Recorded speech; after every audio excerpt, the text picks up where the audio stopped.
name's Chris Loup. I am from Missouri City, Texas. I am a police officer with the Bryan Police Department. I'm currently investigating crimes against children. I've been investigating those cases for about going on 12 years.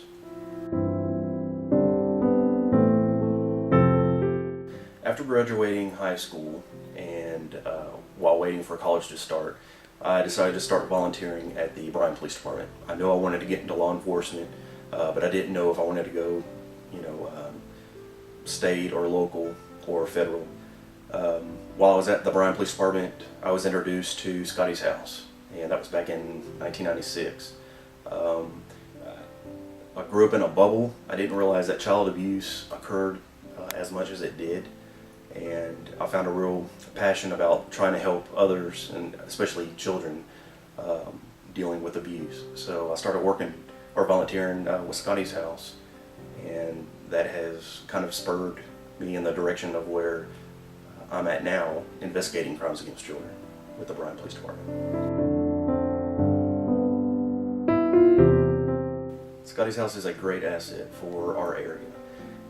The most valuable thing that they provide, I think, is counseling for the children and the families that come through Scotty's house. Oftentimes, this is the worst thing that has ever happened to a child and a family, and to be able to come to a place where you can heal and hopefully get back to where you were before the abuse occurred is awesome. The other services that they provide are for law enforcement and child protective services. It makes my job a lot easier when I can have somebody that's trained to speak with a child, to ask them questions about an event that occurred, and it frees up time for me so that I can focus on my investigation. Another service that they provide that's terrific is the medical exams. We have trained people who know what to look for, know the signs of abuse, and they really do their job well, and they work well with the children to get the evidence that we may need for a criminal case. Volunteering at Scotty's house is a way to feel that you're a part of something greater than who you are. You're able to help a child in different ways. You may not be there with the child or speaking with the child, but there are different things that you can do.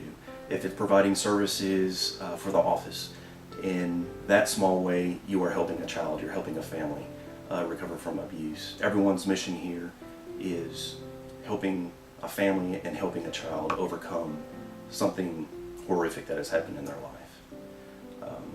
Donating to Scotty's house is a very important thing for our community because of the work that Scotty's house does for kids and for families, for people who don't know what to do, don't know where to go.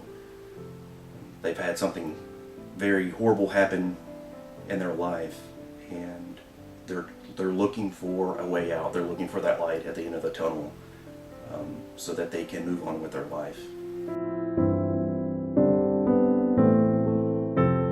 The number one thing that I tell parents who have small children or children to keep them protected from abusers is to talk to their children, to have conversations all the time about safety. And it doesn't have to be just about safety about drugs and alcohol, but it's also about their body and their space, and what is appropriate and what's not appropriate, and what they feel comfortable with and what they don't feel comfortable with. And that it's okay to tell someone, especially an adult, that they're making them uncomfortable. There needs to be a connection with the child.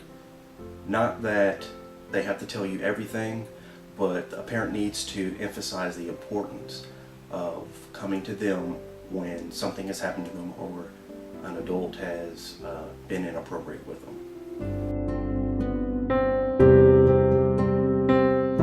For someone who suspects a child is being neglected or abused, there are two different ways to report that abuse.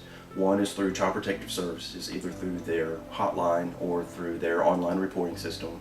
And another way is to contact the local law enforcement where that child has been abused or neglected.